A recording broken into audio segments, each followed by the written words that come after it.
The reason I love art therapy is because the power behind creative expression is that it's all flowing from your heart and your mind.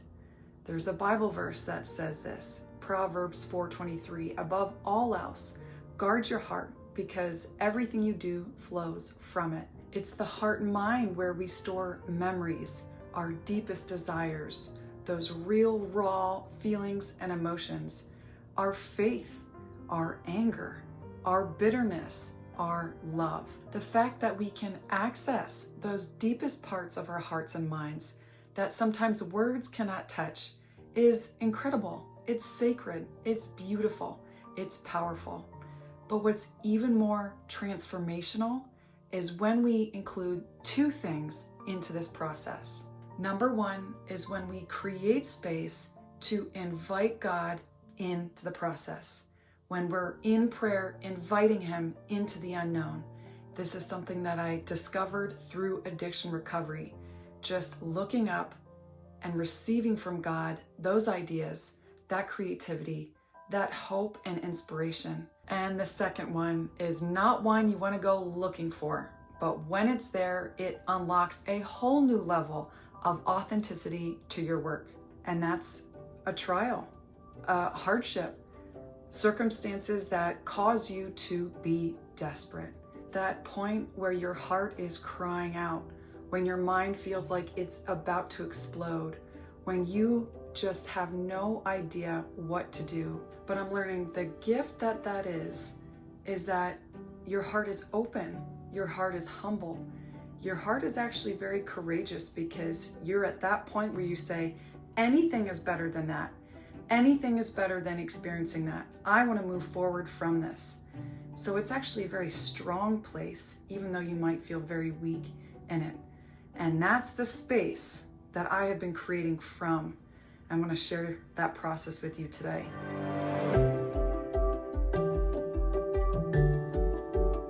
So the very small, tiny egg that birthed the beginning of this hawk painting was when I was outside with my children, and above the house were 3 hawks flying, and they were making that iconic, piercing hawk sound that they make. The funny thing is, this actually happened to me 2 more times, 3 times total, where we were outside and 3 hawks, only 3, were circling right above us.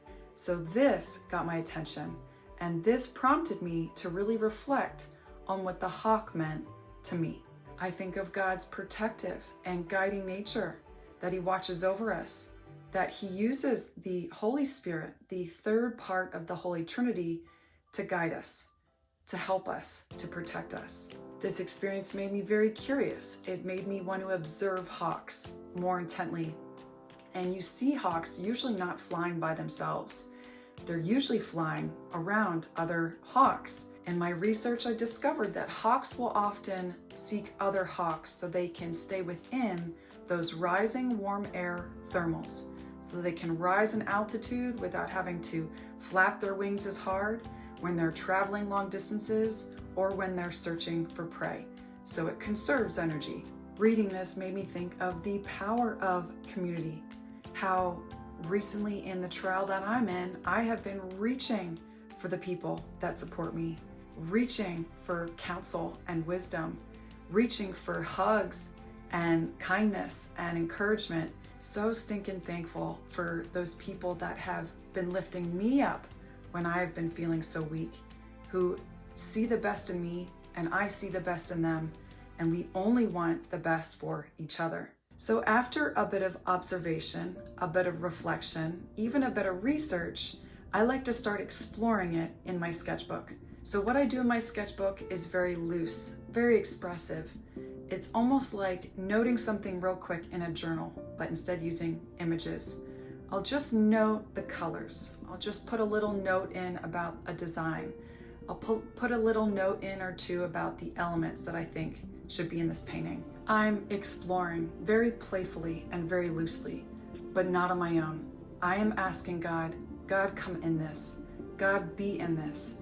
God, guide me and how you want this painting to look, to feel, what you want it to be. Because every time I make that humble surrender, That's where God does his best work.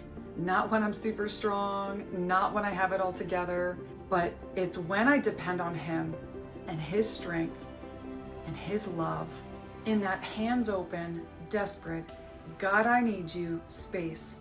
That's where I'm creating from. And that's where recently I have seen my art come alive. Now, when I'm in my sketchbook, sometimes just sitting outside, other times just sitting in front of the TV with my children, I'll have my Copic markers or my colored pencils or just a pen. And over the span of a few days, I will doodle, draw, and or color whatever comes to mind, anything that comes up, while also taking notice to what's going on around me and what's going on inside of me emotionally and physically. All right, creatives, so I want you to take notice to how your hands are feeling, how your stomach is feeling, how your chest is feeling, how your neck is feeling, what you're thinking about, your thoughts, your attitude, an emotion that I was experiencing during this time, this creation process, was worry. And how I would describe it is kind of like a bee sting in my stomach. Now, also during this time when I was developing this idea, I decided to flip through my sketchbook, looking at past spreads for when I was developing ideas for other paintings. And this reoccurring pattern and theme were bees, beehives.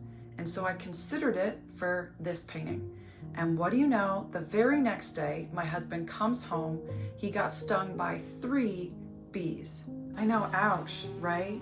Well, actually the next day, he gets stung by another bee in that same one spot on his leg. So I did some research on this. Why would that happen?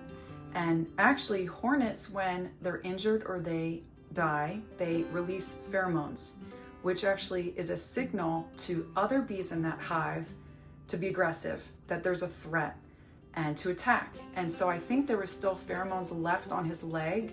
That is why he got stung in that same spot the next day. So not only did that get my attention, my poor husband, but also because it goes back to that community aspect, how animals and insects are so smart. They are ahead of the game on why community is not just something nice to have, it's essential. Essential for our survival, because it's not a matter of if, it's a matter of when those storms will hit, when the heat will get turned up, when the fire will get more intense. And so that's why I kept thinking, like, I wanted to add yellows, oranges, and reds to represent that fire. And voila, there the idea of fire emerges. And so I did some research and I found that how much oxygen is consumed by the fire indicates its color. So it's a yellow flame that indicates less oxygen. And the hottest flame, those blue flames, indicate the most consumed oxygen. And so I wanted the theme of this painting to be power through the refining. Now I see this process as kind of like piecing a puzzle together. I'm not trying to get all the puzzle pieces together in my sketchbook. I just get a handful of them together, enough to get started and to keep momentum up.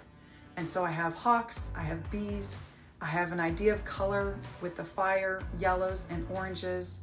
So I have enough to work with, but I need reference photos. So sometimes that's where I begin, with reference photos, and that initiates the creative process, but in this case it was swapped. So once I found those strong reference photos that aligned with everything that we've been talking about, which by the way, I almost always find them on the free artist photos group on Facebook. I belong to a few of those groups. So now I take the next leap forward, despite how I'm feeling, whether I feel creative or inspired or not. I pull out that canvas and I get started. When I'm laying out the sketch of this canvas, which sometimes is very loose, sometimes is very detailed, I like to put the main subjects in first. These are the characters of the story. So it's so important that you align the facial expressions, the body language, the action they're performing, if they're performing any, that it aligns with your message or your theme or the mood or the feeling that you determined. Work with what you know already about this piece, and then when you take action, the next step will be revealed. But when I'm putting that sketch down, when I'm painting, I am not only trying to tell a story, but I'm also trying to honor the elements and principles of art. For example, I'm trying to create depth with the close-in view of that bee. I'm trying to create movement with the wings stretched out wide of that hawk placed in the upper right corner. I'm trying to create repetition with the beehives placed in the background. I applied contrast by using contrasting oranges and blues. I played on negative space in between the flower petals, where it creates almost what looks like sun rays shining up from below. I think another wonderful part about inviting God into the process is that I'm not so critical of my work. It happens, but I become more confident in just my choices. I let my likes and my dislikes, what I think is ugly, what I think is beautiful, guide me, because I know that this is how God designed me.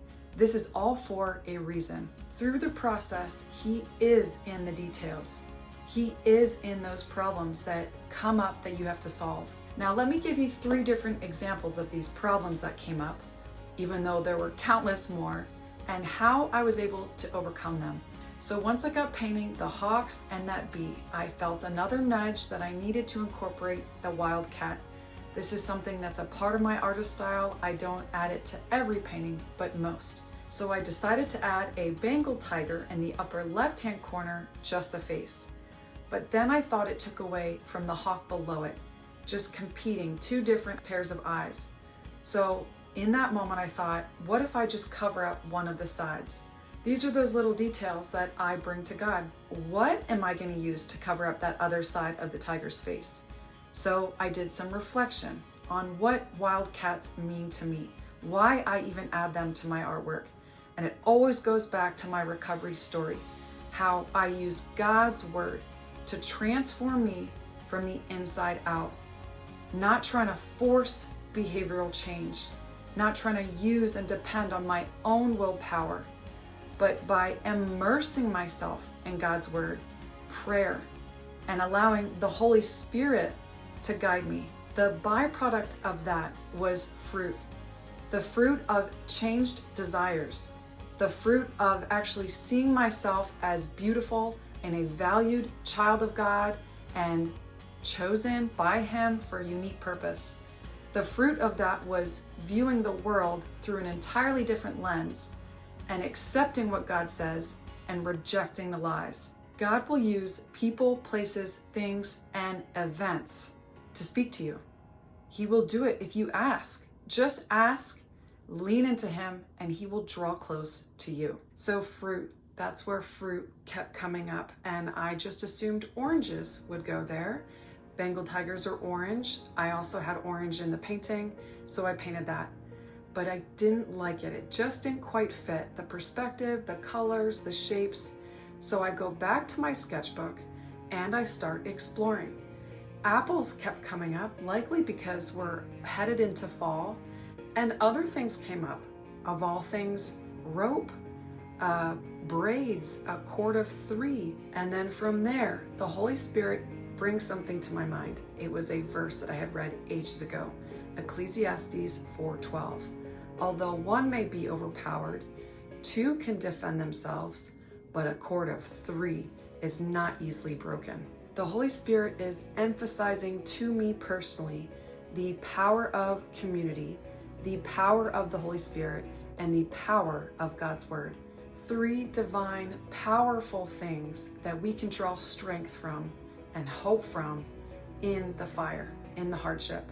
And so I knew I needed to now add somewhere in this piece a cord of 3. So isn't it funny that a struggle, a problem that I was facing in one part of the painting revealed not only that piece, but another one that I needed to add.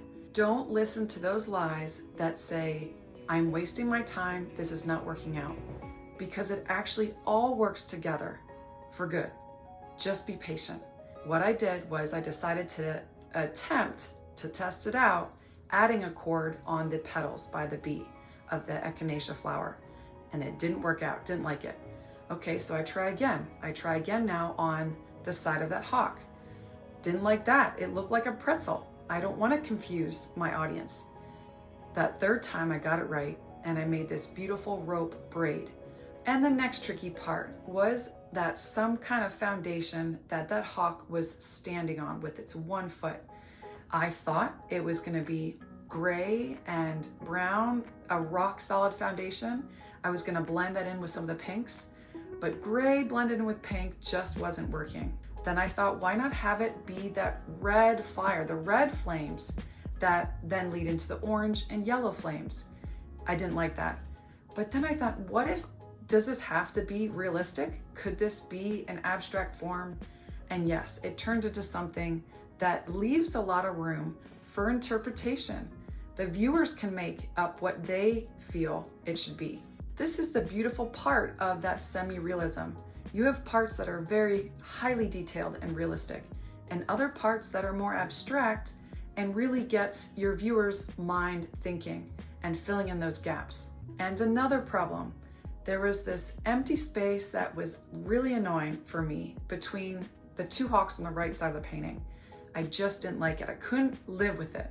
And so I decided, going along with this transformation theme, having a morpho butterfly. Blue came to mind, also balances out all the oranges in the piece. But once again, when I painted it, I didn't like it. It was too loud, it was too bold. Using the blacks by the yellows and the oranges and that vibrant blue, just too much. And so I just thought, man, I don't know what to do. So what if I just, with no rhyme or reason, paint yellow over it and orange, just leaving a little bit pop through. Sometimes just playing like a child with paint, something will reveal itself, and a heart-shaped popped out at me. I went back with some blue and white so I could connect it to the clouds above. Goes along with the blue flames that consume the most amount of oxygen that we talked about earlier. This fit, this felt right. I wanted to imply that there is this innocent little balloon floating in the flames, untouched, and why not add these sweet little butterflies flying around it in yellow? It is so fun discovering these things. It is such a journey and it can be so difficult, but it's also, just so fun and satisfying, and I just feel so blessed to be able to do it. But here you see that God has given us this ability to choose, think, and feel our way through these problems. All these twists and turns, uphill and downhill in the process, both in art and in life, God wants to use to transform not only you, but to help others through you. I urge you, with all the chaos and fire and hardship that's going on in this world, now is not the time to play small and shrink back and just ignore our creative gifts. Now is the time to use them courageously, passionately. And so if you want to get the starting point style toolkit guide that goes along with this workshop, and part 2 and 3 of this style workshop, there you'll learn how to use your personal unique shape to solve problems in your art, and also my updated 5-phase creativity system. So if you want that to add to your style toolkit, I invite you to check out my Patreon. This is the Style Developer and Collectors tier. Guys, if you have any questions at all, please leave them in the comments down below. I hope this blessed you. If it did, be sure to like and subscribe. Thanks for watching. Bye.